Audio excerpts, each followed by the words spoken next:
So during this time, Lundy's father decided that he needed more control over his family and that the best way to get this control was to install over 37 cameras in the home. Once this case hit the media, things kind of blew up, and during this time, M was also likened to Joseph Fritzl, the Austrian man who kept his daughter under his house in his basement for over 18 years whilst engaging in horrendous acts with her.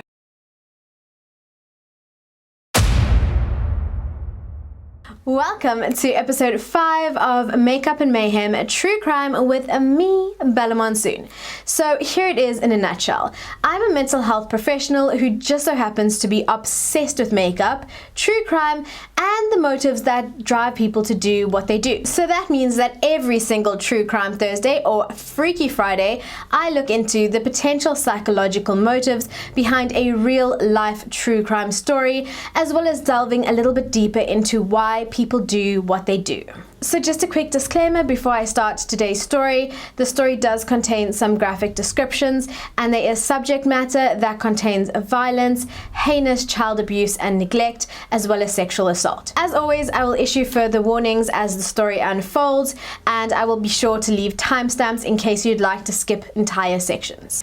So I mean absolutely no disrespect to the victims mentioned in this video. The purpose of this video is purely to educate and to spread awareness on the absolutely horrific crimes that took place in this home. As always, the story has been thoroughly researched by myself and includes real life accounts from individuals who were involved directly in the case.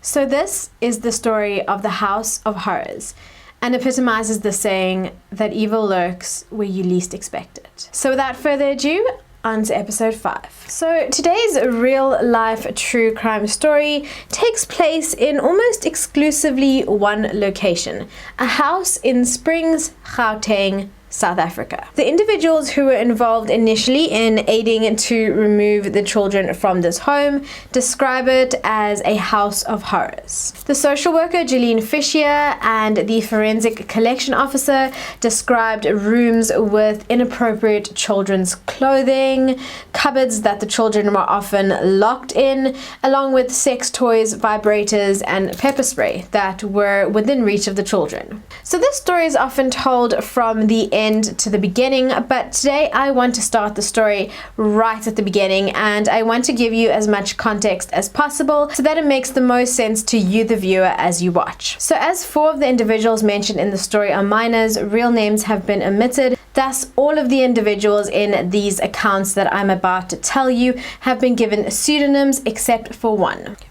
So the mother in the story, whom I will name as Kay from this point on, she was a thin, bottle blonde who lost her father at the age of 11. At this point in time, her mother then decided to abandon the children, and Kay went to live with her older sister. During this time, she was still attending the special needs school that she went to. In 1996, when she was 16 years old, she met a 17-year-old boy.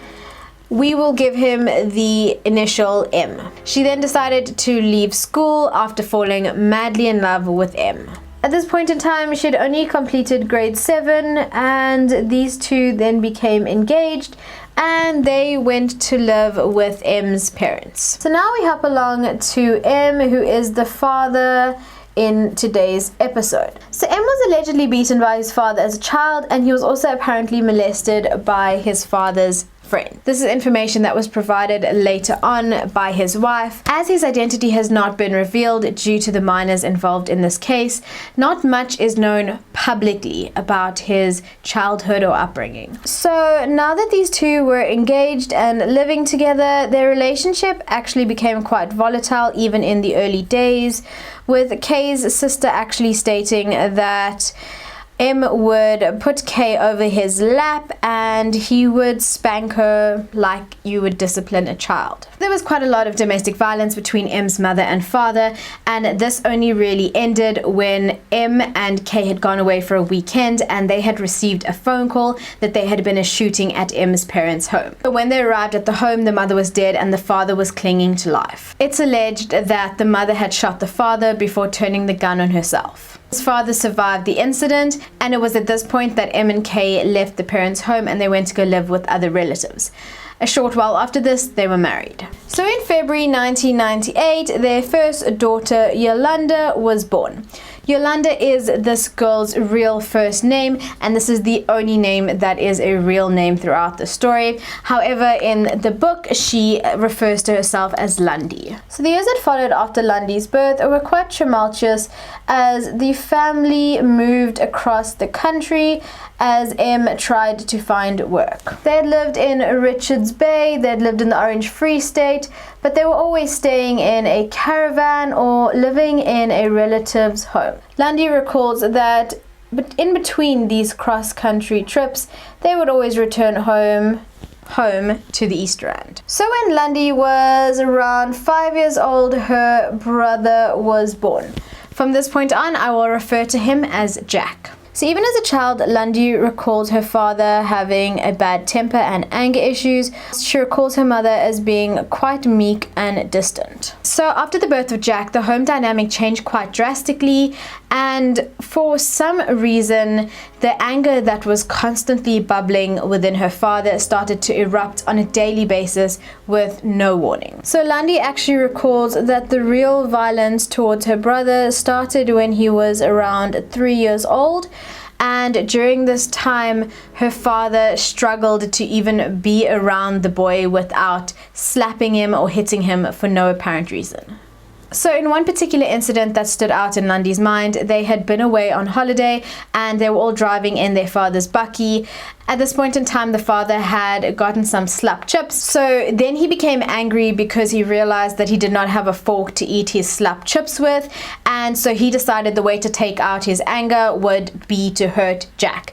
So he pulled over onto the side of the road. He then beat Jack in the back seat and he threw him out of the vehicle. He then started to drive away and Jack was left to run after this vehicle and try jump on the back of the bakkie. It was also during this point that Lundy noticed that her mother was becoming incredibly more distant from her. Not that they'd ever had a very close, warm relationship, but things seemed to be getting even worse. So from the beginning, it seemed that Lundy was kind of left to her own devices. She was left to cook her own food. She was left to look after herself, to bandage her own wounds if she got hurt, and her mother was not really interested. However, in these early days, her mother seemed to pay some attention to Jack, and she would show some form of emotion towards him.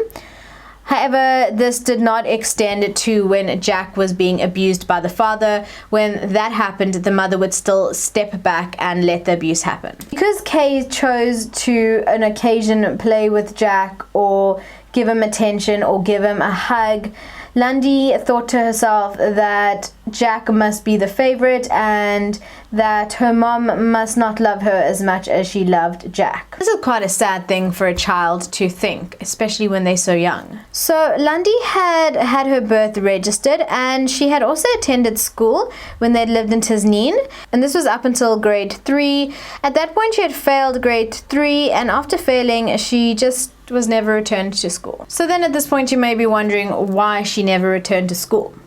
Well, her father believed that if she stayed home, he was keeping her safe from the monsters outside. Irony at its finest. So Lundy recalls it being seemingly logical at the time. I mean, she was a child, she didn't really understand it, and although she missed playing with her friends, she kind of just had to move on past it. So on the other end though, her brother, although born in a hospital, never had his birth registered and he never attended school. So against all better judgment, Kay continued to have children, and in 2009 she gave birth to a daughter, and another girl would follow less than a year later. Lundy was 12 years old when they moved into their infamous, or what would be the infamous, double-story house in Springs. By this time, her father was working as a second-hand car salesman, and he also happened to sell scrap metal from their home. Lundy recalls thinking that she had no idea how her father was paying the 16,000 Rand rent on the home, and shortly after that he started to supplement his income by renting out rooms in the house to other individuals. Keep in mind that he was renting out this house. He did not own the property. So technically he wasn't even allowed to rent out other rooms to other people. So he then also began to sell drugs such as cat and crystal meth. Both of these drugs were used by both him and Kay. So Lundy's father had always looked after his appearance, and soon after they moved into his home he began to inject steroids, and he began to work out daily in the gym that he had built for himself in the upper story of the house. I feel like this is pertinent because it's well known that with certain steroids there can be side effects, one of which is increased aggression. So by this stage already, Lundy and her brother Jack, they were always on constant alert and they lived a life of fear. They were always at his beck and call. Remember that they didn't go to school, so they were there consistently.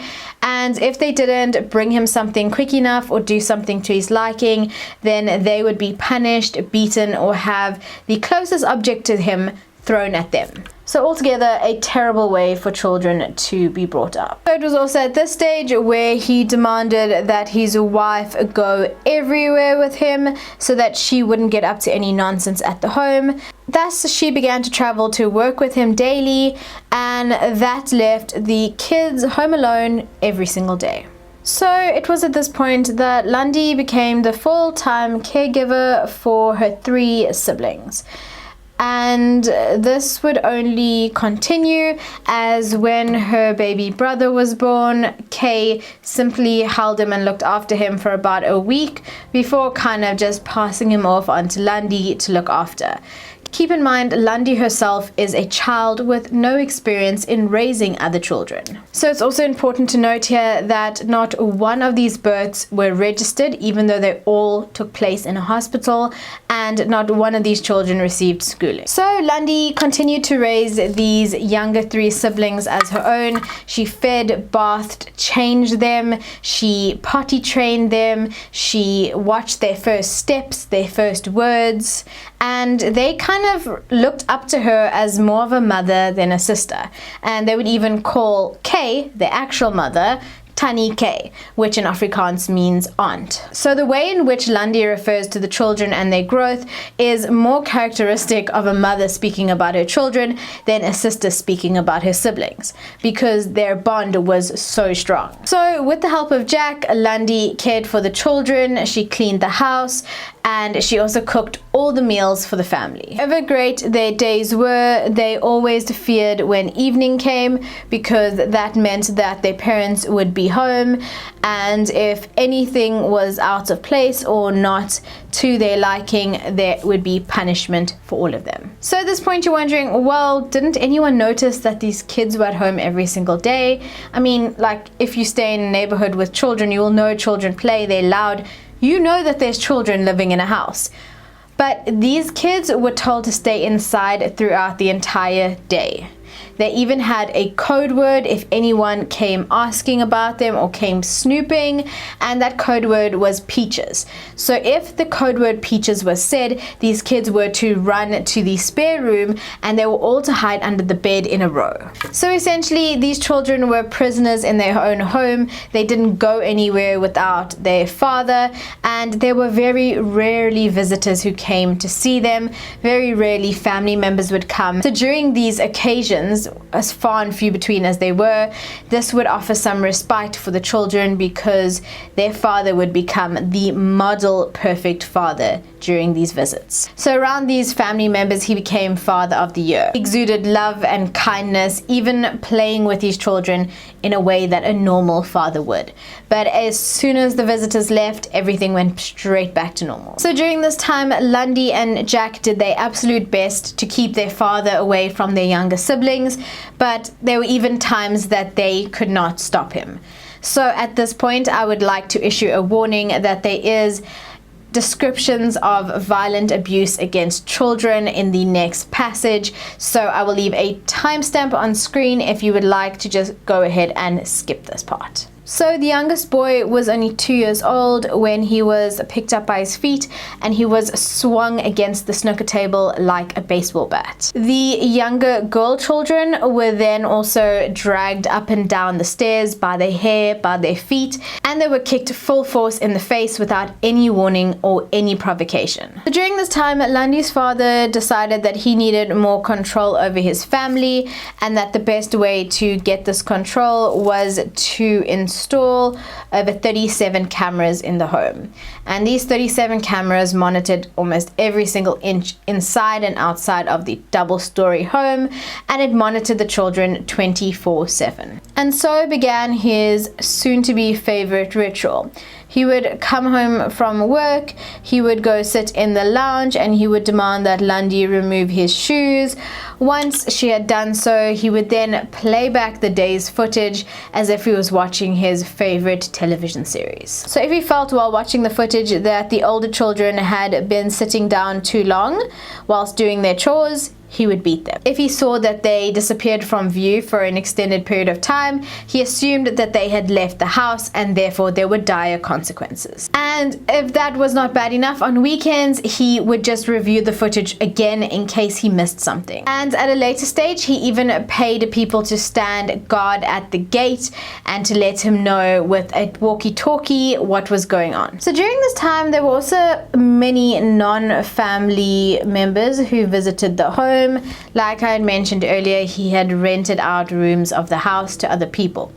One of these people happened to be a prostitute that Kay knew, and she had rented a room, but she was not living there. That room was there purely for her clients, and it became Lundy's job at the age of 12-13 to clean the room prior to her coming in and prepare it for her and her clients, and then to clean up after they were done. Another visitor who often came over was a stripper, and when she came over, the kids were ordered to go to their rooms and to not come out.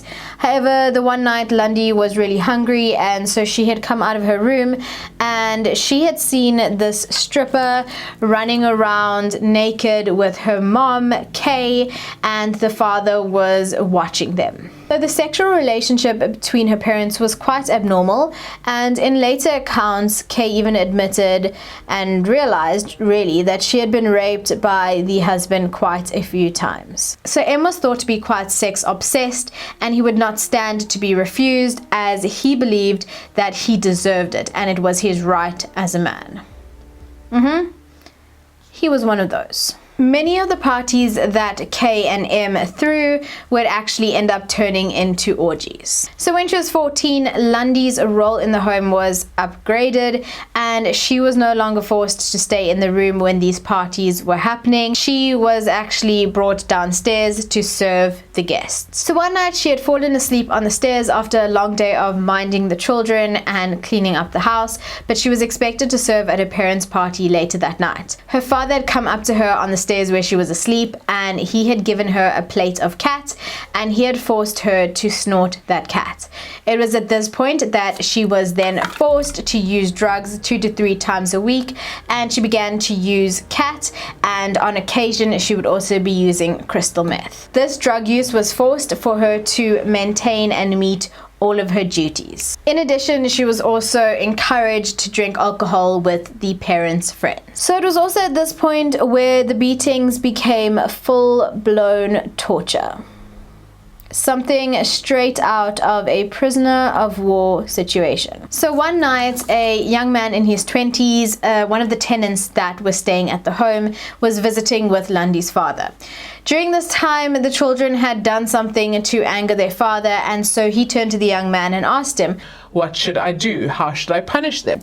This young man then went over to a computer and he started searching torture methods. Later that night, Lundy and her brother Jack were waterboarded for the first time. So waterboarding is a method of torture that was used in prisoner of war camps in order to interrogate the prisoners. Lundy and her brother were forced to lay face up with their backs across the bath. They then had a towel placed on top of their face and water was poured over this towel for a few minutes at a time. After they had both experienced this, one after the other, they were then told to clean up all the excess water and mess that had been made in the bathroom. So from this point on, water became quite an integral part of Lundy's father's punishments. He would regularly hold his children's heads underwater, or he would force them to sit in ice-cold baths in winter. When he would beat the children, he would always make sure that Kay brought him a bucket of cold water that he could throw on the child after he was done with the beat. However, throughout this time, all of the worst aggression was saved for her eldest brother, Jack. The boy was often tied up to banisters and poles so that he couldn't move.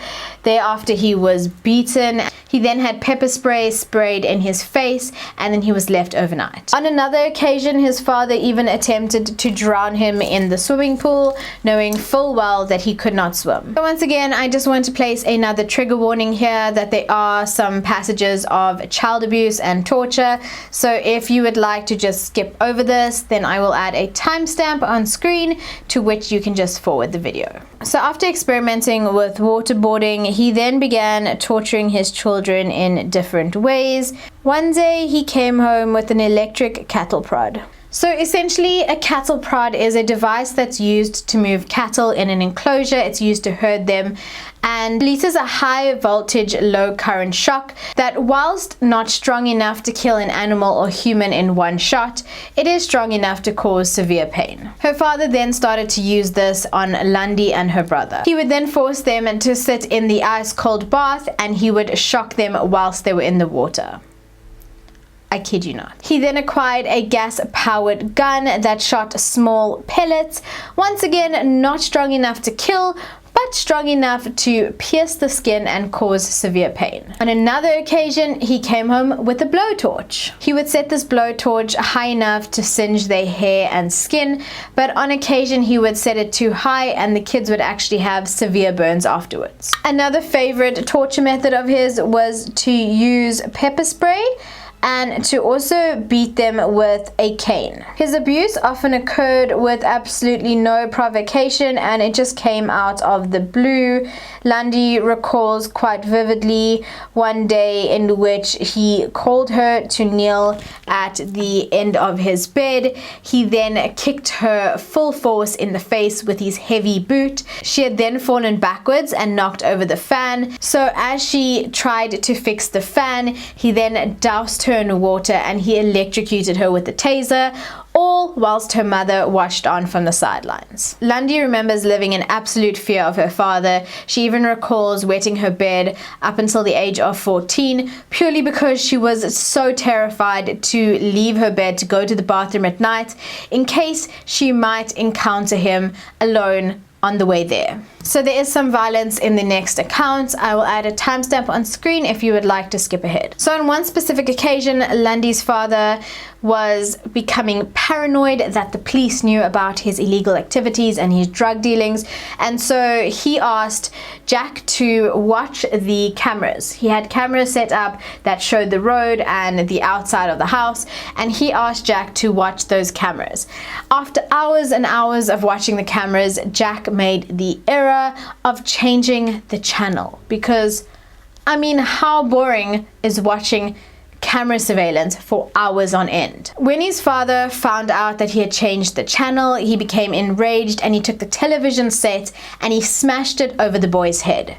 The result was that the top of Jack's ear was taken clean off. So Growing up, these kids did not receive medical care. The only time they were taken to a doctor, the only time they received any form of care, they never went to a dentist. Like, that would never happen. But the only time they received any medical care was when there was something that Lundy could not patch up. So if they needed stitches, or if there was something that could not have a plaster put on it, then they would go to the doctor. So this incident caused the father to then tell Kay, the mother, that she needed to take Jack to the hospital.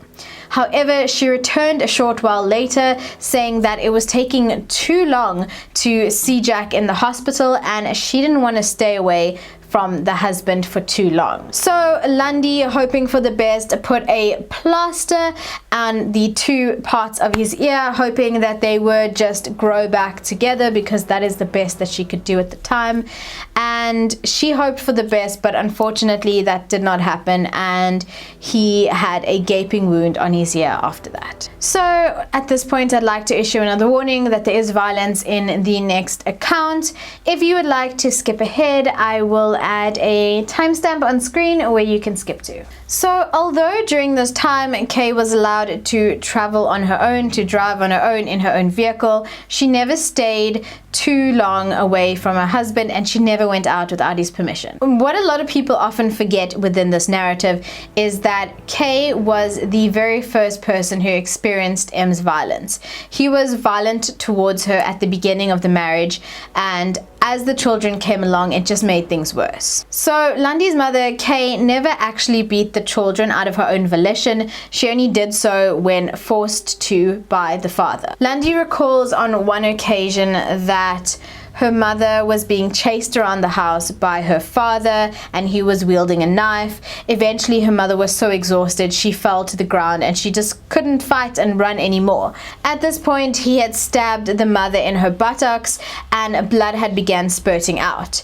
He was then quite surprised and stated, "I thought that the knife was blood." Her mother then had to go to the hospital to get stitches as the cuts were incredibly deep. She had then once again visited the hospital after she was hit through the face with a snooker cue by M, of course, and the wood got stuck and lodged into her cheek and she had to have it removed. So I'm really not sure how they managed to explain these injuries away. In the months to come, the court would later find that Lundy's mom suffered from battered woman syndrome, and this acted in a big way to prevent her from stopping the assault, as she would have become the victim of the assault instead. So Lundy remembers at times feeling sorry for her mother, but then wondering why her mother continued to do her hair, to buy new clothes, do her makeup and dress up, when they were struggling to barely buy food in the home for the family. So although Lundy's father had many different forms of income,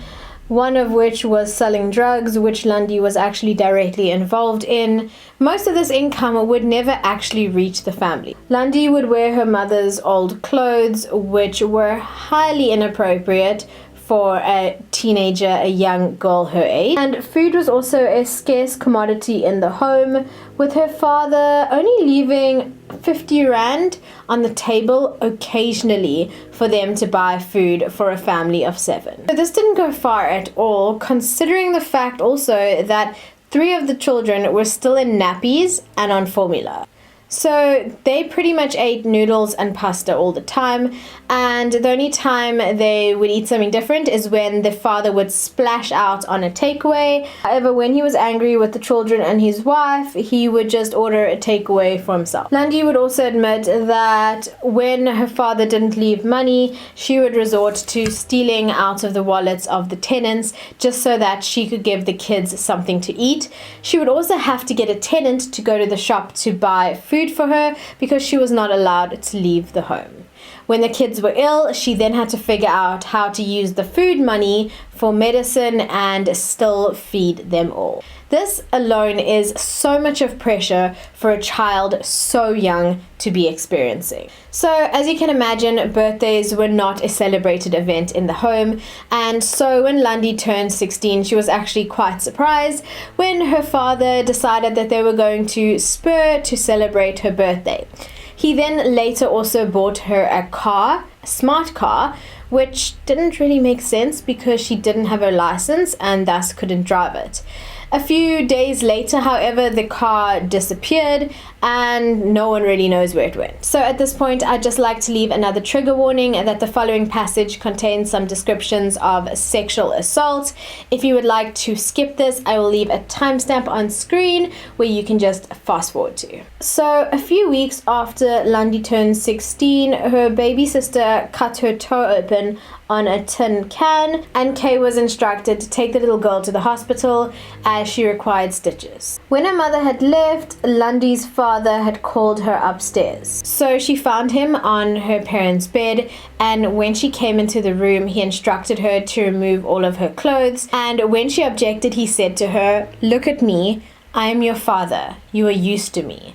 And then he proceeded to rape her. His torture had now turned sexual. So her father would continue to rape and molest her on several occasions over the next few months. Lundy understandably explains the rape as being the worst part of her experiences in childhood. She said that she would rather have been beaten and tortured for days than have had to endure the feelings of worthlessness, disgust, and shame she felt when her father sexually assaulted her. It would also later emerge that her father would discuss his sex life with Lundy, and he would force her to watch pornography with him. A little bit after this time, after the first sexual assault, Lundy's brother Jack was starting to resist his father's attempts to beat him. So on the evening of the 19th of May 2014, Lundy's father had felt like a takeaway.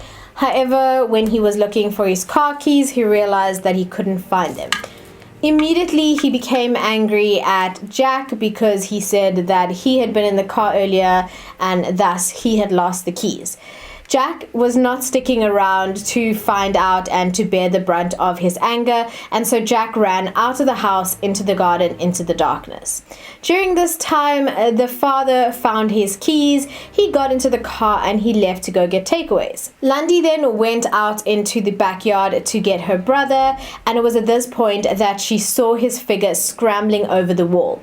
She reached out to grab him, but he kicked her free and he got over the wall into the neighbor's property. And it was this single action that changed the narrative forever. So at this point, Lundy was terrified of what her father would do if he came home and did not find her brother present. She then went to the only person she could think of to assist her mother. So let's hop on over into the Fenters, who were the neighbors. So Mr. and Mrs. Fenter, the parents, they were getting ready to go to bed because it was later in the evening, and their 18-year-old daughter, Chandra, was scrolling on Facebook on her phone downstairs. All of a sudden, their two little dogs began barking, and so she went on over to the sliding door to see what the commotion was about. At this point in time, the father had come from upstairs and he met her downstairs and he opened the sliding door first. So what they saw in front of them was this young boy. He was only dressed in tiny green shorts that looked like they were too small for him. He did not have a shirt on. He was very thin and he had scratches all on his body. The ones on his stomach and chest area looked like they were fresh, possibly from jumping over the wall. And the first thing that he said to them, with his hands placed together in a prayer position, "Please, mister, don't tell my father that I'm here." So they, of course, immediately let him into the house, and Chandra went to go find him a jersey as well as a blanket. They then established that this boy is from next door. The neighbors had appeared to be relatively decent, although they did not know much about them. The Fenters had known at one stage when they moved in that the female had been a few months pregnant, but they had absolutely no clue that there were other children who lived on the property. So Chandra's parents attempted to call Childline, however, after several rings, no one answered. Whilst they were debating what to do next, another knock came at the door. This time in front of them stood a wide-eyed teenage girl. This was, of course, Lundy. Lundy said, "Hello, mister, can I please have my little brother?" So the Fenters recall that the desperation in her voice sounded completely out of place with her request. But before anybody knew what was happening, Lundy's father had arrived on the scene. He pushed past the fenters. He walked straight into the house. He grabbed Jack. Jack literally fell out of his blanket and the jacket that Chandra had bought him, and he slapped him across the face. He then grabbed him by the arm and marched the child out the door whilst muttering that he was going to kill him. The Fenters were in shock. They had never witnessed such brutality, especially not towards a child by their own parent. It was then at this stage that they noticed the older blonde woman, who then muttered an apology for the trouble. And with that, they were gone, leaving the Fenters to wonder what they should do next. Back in Lundy's home, her brother was then tied to a snooker table and he was beaten until his eyes were swollen shut. Lundy had to feed her brother that night and help him dress the next day, as he could literally see nothing. That's how bad he was beaten. So the next morning, Mrs. Fenter decided that she was going to call the police as well as child welfare services. And that is exactly the point in time where M's carefully controlled and constructed world came crashing down. So it was later that day when 17 policemen and 3 social workers descended on Mrs. Fenter's neighbor's home. So it was a large double-story house in a very busy street in Springs, and from the outside it looked just like any other home, except for the fact that the police and the social workers were met by a security guard at the entrance. The man radioed to someone inside the house to inform them that they had visitors. Eventually, they were led into the home and introduced to Kay. What they didn't realize is that whilst Kay was delaying them, Lundy's father, M, he was grabbing his son, Jack. He dunked him in the pool to get rid of traces of blood so that the dogs would not be able to sniff him if they had brought dogs. And then he proceeded to hide him in the roof of one of his tenants' rooms. So it would then transpire later that day that 3 children under the age of 5 were removed, as well as a 16-year-old girl. A boy whose age was eventually determined to be 11 years old. Jack, who had actually jumped over the wall initially, he was missing, and at this time, police feared for the worst. What awaited them upon entering the house was another horror story on its own. One of the social workers described the house as being in a state that smelt of old cigarette smoke and mold. The children were dressed in clothing that was reminiscent of a homeless person, and Lundy was dressed in adult woman clothes that were incredibly provocative and not appropriate for her age. In addition, bottles of alcohol and piles of dirty clothes littered the floor. So initially, the social worker had also thought that Lundy was the mother of the kids, as they clung to her as one would to a mother. Another social worker mentioned that hypodermic needles were lying around, and there was a snooker table that was piled high full of revealing women's clothing. The social worker also witnessed a rat as large as a rabbit, in her own words, run across the room, and there was the presence of so much rat feces. One side of the TV cabinet in the lounge was just filled of pornography. So the bathrooms in the home were also damaged. They did not have toilet seats, the basins had been smashed, and the doors had been kicked in. So the description of the squalor that the children and the family were living in stands in direct juxtaposition to the narrative that we understand with Lundy cleaning the home every single day and believing that her father liked order to things. This is quite vital in highlighting the difference between what Lundy perceived to be normal versus what normality actually consisted of. She was not used to anything being any different than it was in her home, and thus she understood that other lives were similar to the experience that she had had. She even remembers watching TV, and when she saw that the family dynamics and the life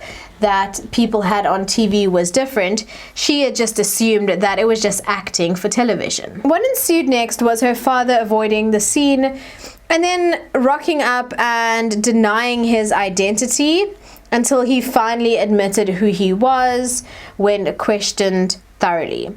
At this point in time, Kay was also asked about the children's education, and she said that they were being homeschooled, but upon requesting the evidence of this homeschooling, she was obviously unable to provide it. At the time, Lundy was the only child who could read and write in the family. Her brother, at 11 years old, could not even write his own name. So the father was then questioned about where Jack was. What actually transpired was, after this search had been completed that day, Jack was actually taken out of the roof and ceiling, and he was sent to family members in the Free State, citing that he had been getting into trouble and fighting, and so he needed to stay with them for a little while. So even though it was a few days after the initial beating, he was still in an incredibly bad state. His eyes were bloodshot and red, and an official described them as looking like raw liver because they were swollen so badly. To this day, he has asked to not see photos of what he looked like. So at this point, you must be wondering, okay, so what happened next? So in a nutshell, Lundy's father was charged with 5 charges of child abuse, 5 charges of child neglect, as well as charges of breaking the Schools Act, showing pornographic material to his underage daughter, and using and distributing crystal methamphetamines, along with obstruction of justice relating to the on-site search where he had hidden Jack. And additionally, he was also charged with the rape and assault of Lundy. Kay was then charged with child abuse, child neglect, and defeating the ends of justice. And it was at this point that the House of Horrors, as it had been named, became news and known to the public. So at this point, I'd obviously like to mention that although this story and this case became known to the public, the identities of K and M have never been revealed, due to the fact that there were minors involved in the case. Once this case hit the media, things kind of blew up, and during this time, M was also likened to Joseph Fritzl, the Austrian man who kept his daughter under his house in his basement for over 18 years whilst engaging in horrendous acts with her. The public were enraged when M wanted to apply for bail, and a group of bikers arrived at the bail hearing, and they said that for M's own well-being and safety, he should probably remain in jail. His bail was denied, but the reason it was denied was that there was evidence that he was actually sending threatening messages to potential witnesses in this case, and one of them happened to be his wife, Kay. And he was using his visitors to send these messages. So these messages actually resulted in Kay refusing to turn a state witness, as she had previously agreed to do. She was, however, granted bail of 2,000 Rand, as her lawyer had argued that she too was a victim of abuse. So as if things couldn't get worse, during this time, the children were placed in the custody and care of Kay's sister, who was the kids' aunt, essentially, and Kay's sister's husband, who was their step-uncle. This wasn't for long, though, as it then emerged that their step-uncle, Kay's sister's husband, had been molesting his stepdaughter, as well as Lundy. So with that discovery, all of the children were removed from the home. That man was then charged with sexual offenses against a minor. He attempted to take his life, but he did not succeed, and he was put into the hospital. He managed to actually escape from the hospital, and he has been on the run ever since, and to this day has not been found. So shortly after this, their aunt, whom Lundy was actually quite close to, passed away due to complications with her heart disease. So following their removal, they decided that the best thing to do would be to split the children up, since the 3 younger children were incredibly traumatized, and it was decided that they needed specialized care in terms of mental and educational facilities available to them. So some of the issues they were dealing with was that they didn't trust adults, they became aggressive quite easily, they had a low self-esteem, and they had developmental difficulties. So at this point, Jack was also sent to a specialized education institution with a living facility. So Lundy experienced quite a difficult period within her relationship with her brother, as growing up she had always had and felt really close to her father, and when her brother did this, she felt like in a way he was destroying the family dynamic that they had, because they all ended up getting split apart. Also during this time, her brother was feeling quite abandoned by her because he was quite young and he didn't understand that it was not her fault that they were split apart. So in Lundy's case, she was actually quite upset initially when it turned out that they were dubbing her father as the Springs Monster. She felt like that was very unfair, and she felt as though her brother had kind of brought this all upon the family. So Lundy then began to realize that her brother was actually a hero who had saved their lives, and her brother realized that Lundy had had no choice in the placement and where they ended up. She finally found herself in a loving foster home. She actually realized how abnormal the first 16 years of her life had been. It was also at this point that she realized that her father was indeed the monster that the media had made him out to be. Meanwhile, back during the trial, the Springs Monster attempted to commit suicide, but he was not successful. Inmates also recount how he complained that he didn't understand what the big deal was, that people were angry with him because his kids didn't go to school. This further highlights the fact that he had such a warped view on the world and he had such a distinct removal from reality. So Kay's behavior running up to the trial and during the trial kind of summed up the mother that she had always been. Although victim, she had neglected the children that she continued to bring into the world, and even with her husband locked up, she still did not want anything to do with them. Do keep in mind though, it was stipulated that neither parent could see the children during the duration of the trial. She then continued to go on to support her husband. She would hold his hand, she would sit with him in the dock during the trial, and she would even whisper in his ear. This behavior had even continued after she found out that her husband had raped Lundy. As if the Springs Monster, Lundy's father, could not get even worse, he had directed his attorney to say that Lundy had seduced him and that he wasn't sure that she was his biological daughter, and so he had engaged in sexual activities with her. On top of that, he tried to turn the tables on his son, whom he said he only hit in self-defense when the boy would strike out at him.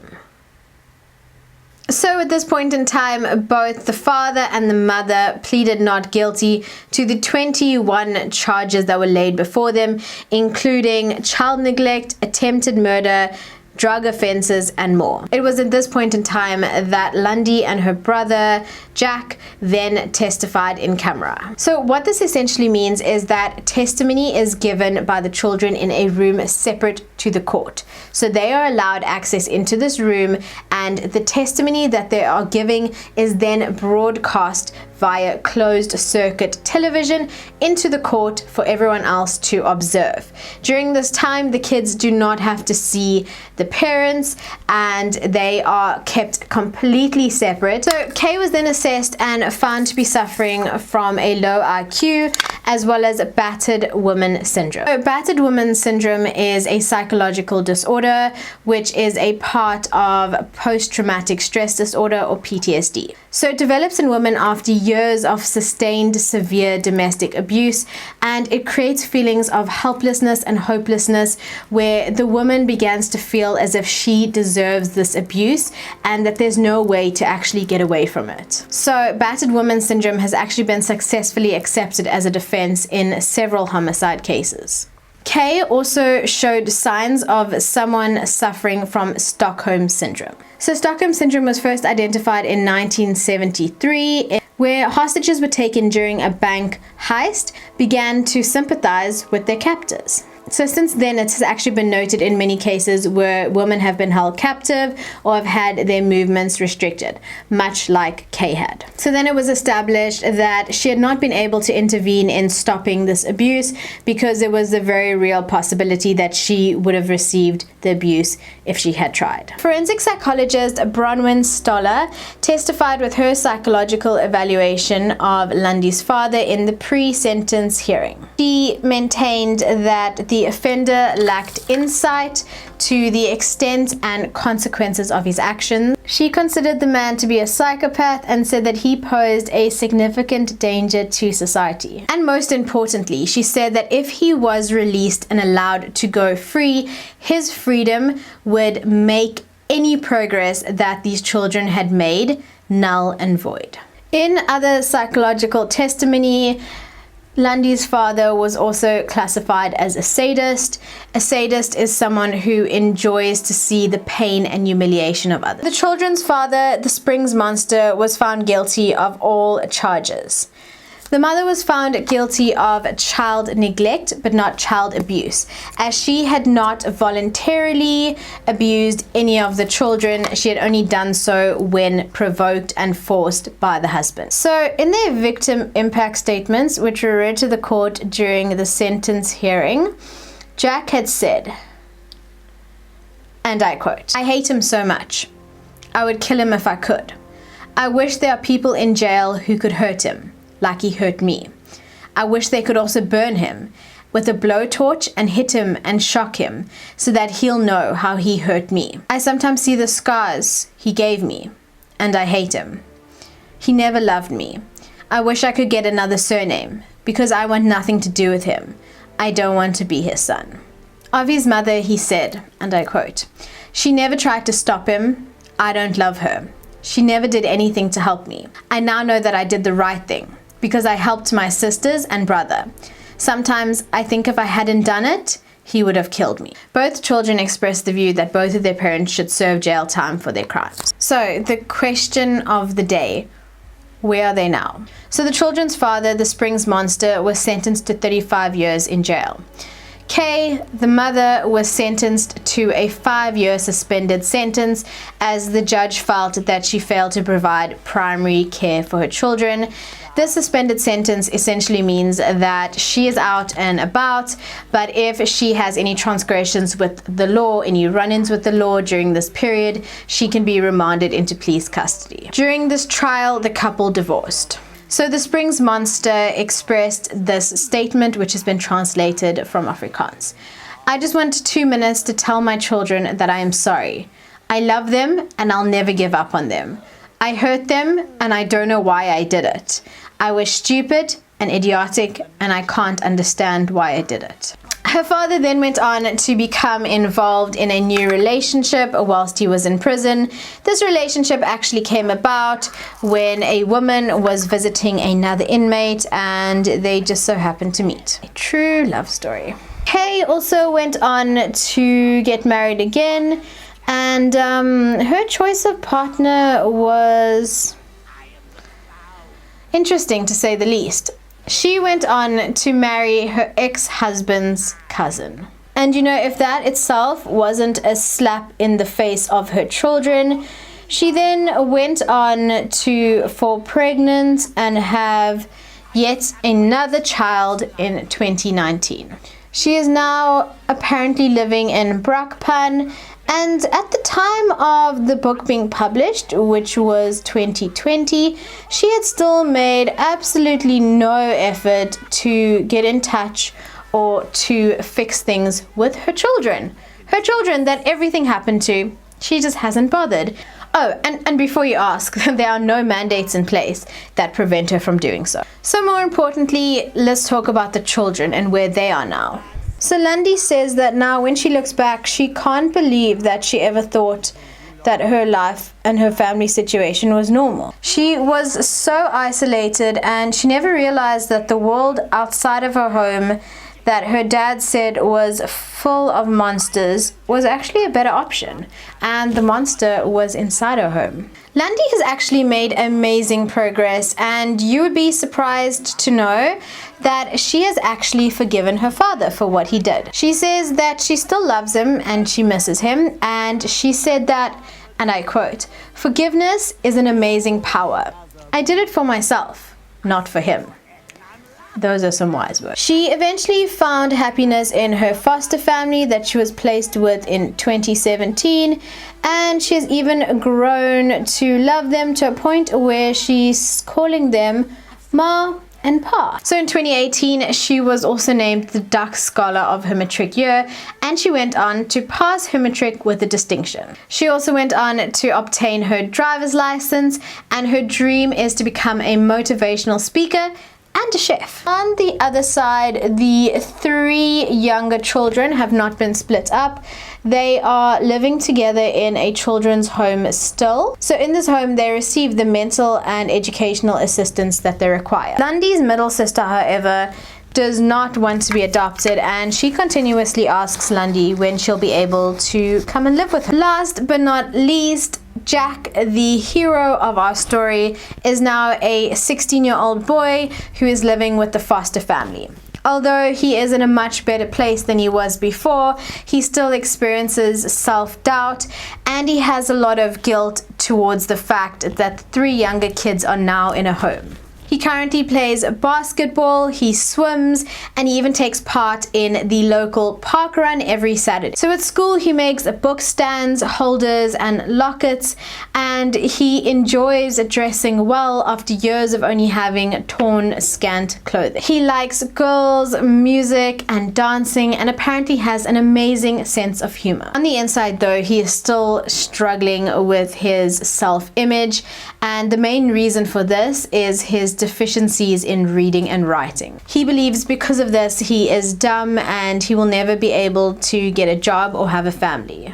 Years of torment, abuse, and torture, although over now, continue to have long-lasting effects on the children who lived through this hell.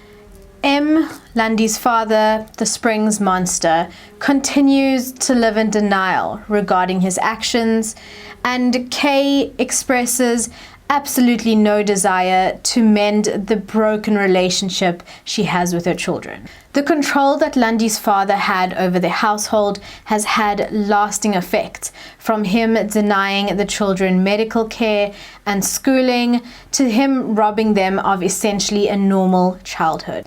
So the worst part of this all is that he convinced them that this was normal, and this outlook, this viewpoint, and this way of understanding the world is something that the children have worked so hard and continue to work so hard to change.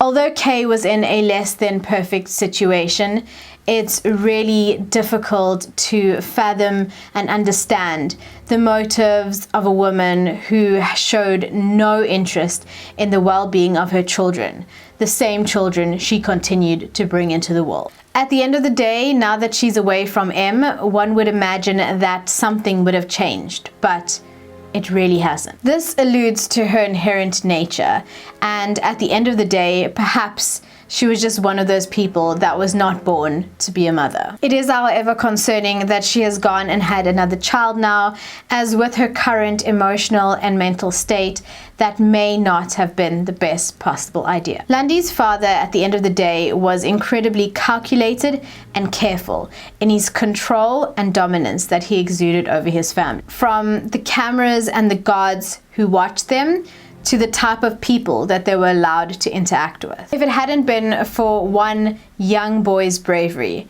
this story could have possibly had a completely different ending. So at the end of the story, I just want to pose one question to you, the viewer. How well do you know the people you live next door to? on. So if you are a true crime fundi and you love this series, please consider subscribing to my channel. Every single week on either True Crime Thursday or Freaky Friday, I'm doing a new upload. So we're already on week 5. It is so crazy cool, and I cannot wait to share the content that I have planned in the next few weeks and months to come. So I would absolutely love to have you on this crazy journey. So if you love this content, please consider giving it a thumbs up. It really helps me in the algorithm, and it really helps me to understand what you guys enjoy so I can continue creating content that you like. If you have any suggestions for other videos or cases or anything really that you'd like me to look into, then please do let me know in the comment section, or you can email me, or you can just get hold of me on my social medias. Until next time, my loves, stay safe, stay awesome, and stay blessed. Bye!